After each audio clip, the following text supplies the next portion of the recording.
nakita ko na rin po na kasama rin po namin doon sa Capiz Pastors Fellowship po. So, very thank you po ako kasi sila dyan na invite po kami kasama missionary Matango. So, si missionary Matango po is one of my teachers, Doctrines of Angels, and then Renaissance sa prophecy po.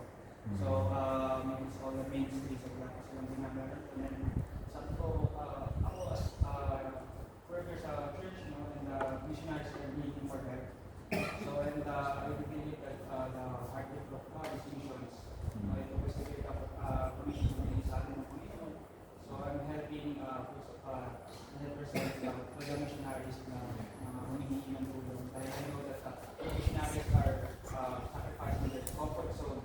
Nakita natin yung pinagdaan po nila dito sa Pilipinas, they are with their family.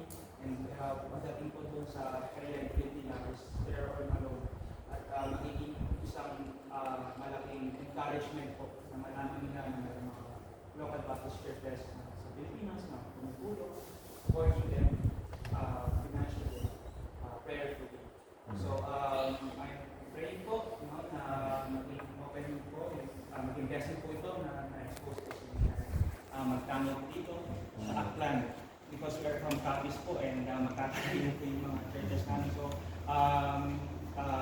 ako po makakasama ng missionary, ikot po kami, tulungan po siyang makakapikot. And also sa Bethany po, if you have missionaries and you are ready to visit us, we are 100% welcome po.